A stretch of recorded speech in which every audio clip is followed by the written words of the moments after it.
আমাদের রাজ্যের খবর নজর রাখতে হচ্ছে। বরানগরে গৃহ সম্পর্ক কর্মসূচিতে দিলীপ ঘোষ, একবার ছবি দেখানোর চেষ্টা করব। ইতিমধ্যেই সরাসরি যাব এই বরানগরে গৃহ সম্পর্ক কর্মসূচিতে রয়েছেন দিলীপ ঘোষ।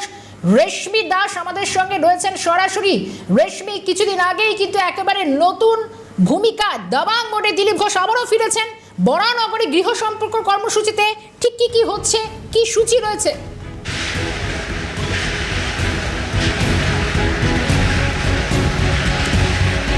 ইতিমধ্যে উচ্চ মাধ্যমিক পরীক্ষা চলছে, তাই মাইক বাজানোর ক্ষেত্রে নিষেধাজ্ঞা রয়েছে, আর তার জন্য বিভিন্ন উঠোন বৈঠক এবং জনসংযোগের উপর জোর দিতে চাইছে বিজেপি নেতৃত্ব। আর দিলীপ ঘোষ একেবারে স্বমহিমায় পুরনো ফর্মে। দিলীপ ঘোষ গৃহ সম্পর্ক অভিযান অর্থাৎ জনসংযোগ কর্মসূচি তা ইতিমধ্যেই সেরেছেন বরানগরের 21 নম্বর ওয়ার্ডে।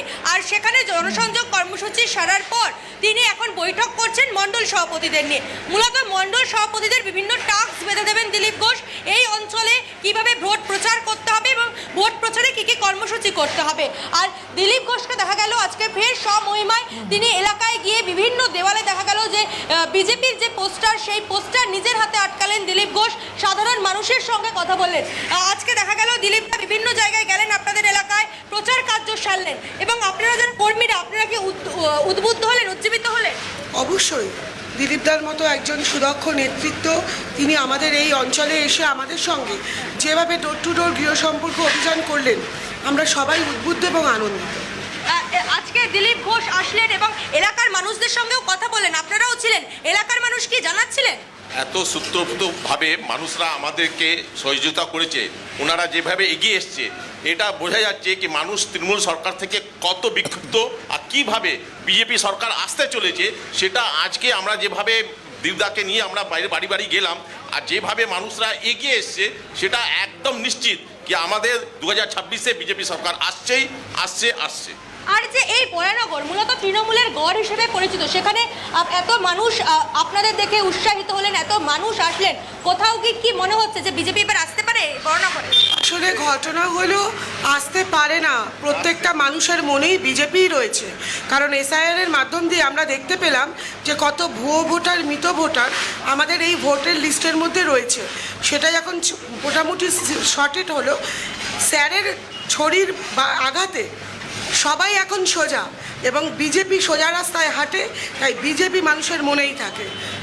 এখানকার সাধারণ মানুষ দেখা গেল, সাধারণ মানুষরা দিলীপ দাকে দেখে এগিয়ে আসলেন, দিলীপ ঘোষকে দেখলে এগিয়ে এসে তার সঙ্গে কথা বললেন এবং দিলীপ ঘোষ যে রিফ্লেক্ট তা মানুষের কাছে তুলে দিলেন, অর্থাৎ প্রধানমন্ত্রী যে চিঠিটা মানুষের কাছে তুলে দিলেন। সাধারণ মানুষ কি বলছেন? সাধারণ মানুষ একদম আঙুল উপরে দিন গুনছে যে কবে ভোট আসবে, যে আমি বিজেপিকে ইসেতে টিকবো। অত সাধারণ এলাকার যারা মানুষ রয়েছেন, এলাকার মানুষ, এখানকার একটা অভিযোগ রয়েছে এলাকার মানুষের মধ্যে, তারা যেরকম বলছিলেন যে জল জমা বা ডেঙ্গু বা এই যে অভিযোগ মানুষের, কি মনে হচ্ছে যে বিজেপি আসলে কি এই পরিস্থিতি পাল্টান? ঘটনা হলো আমাদের এই 21 নম্বর ওয়ার্ড যদি ধরেন, শুধু জল জমা ডেঙ্গু নয়, বেআইনি জলের ব্যবসা এবং এই যে বেআইনিভাবে বিভিন্ন কারবার সমস্তটাই চলছে।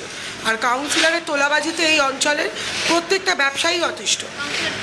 দিলীপ নারায়ণ বোস, ওনার তোলাবাজিতে এখানকার ব্যবসায়ীরা অতিষ্ঠ। তো ব্যবসায়ী এবং জনগণ দুজনেই চাইছে যে এবার চাই আমরা বিজেপি সরকার, এই সরকারের হাত থেকে সবাই নিষ্কৃতি পেতে চাইছে। এই বরানগরে সিন্ডিকেট রাজ নিয়ে একটা অভিযোগ বারংবার উঠে আসে, তো সেক্ষেত্রে কি মানুষ নিষ্পত্তি চাইছে? অবশ্যই। আপনি দেখুন না, আপনার সামনেই রাস্তার উপরে কিভাবে সিমেন্ট বালি ফেলে কাজ হচ্ছে, মানুষের যাতায়াতের প্রবলেম হচ্ছে। রেশমি, আমার সঙ্গে একটু থাকো, কারণ নতুন করে কর্মীরা তারাও উজ্জীবিত হচ্ছেন এবং বাড়ি বাড়ি জনসংযোগ যাচ্ছেন দিলীপ ঘোষ। একবার দিলীপ ঘোষ কি জানিয়েছেন এই কর্মসূচিতে শুনি।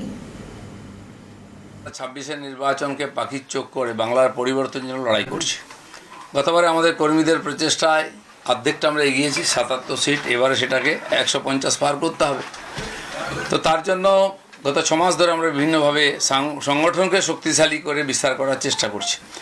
তো মাননীয় প্রধানমন্ত্রী এসে যেমন উন্নয়নের ঘোষণা করছেন, প্রায় 1 ডজন ট্রেন দিলেন বাংলাকে, একাধিক রাস্তা, গ্রিনফিল্ড, রোড, হাইওয়ে সব দিচ্ছেন।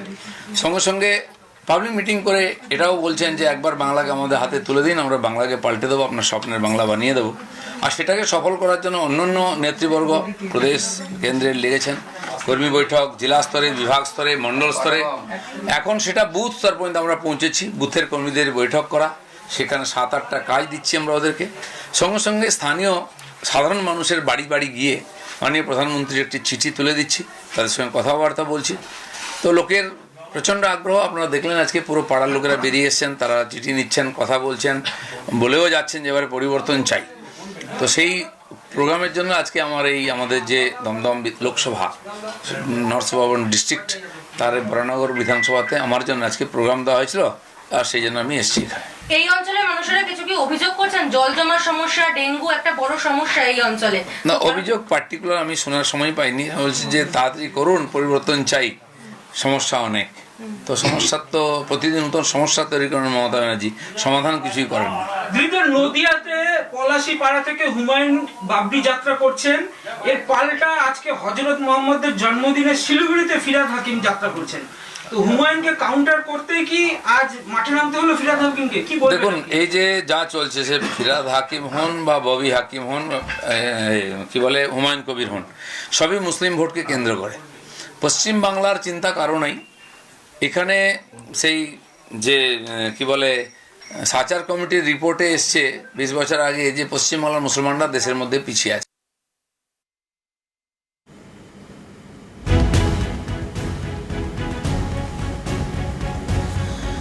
দিলীপ ঘোষ তিনি যারা বলছিলেন বরানগর পুরসভার বিভিন্ন ওয়ার্ডে যাচ্ছেন, তবে পরবর্তীতে আবারও আমাদের বরানগরের দিকে নজর থাকবে। ধন্যবাদ রেশমি।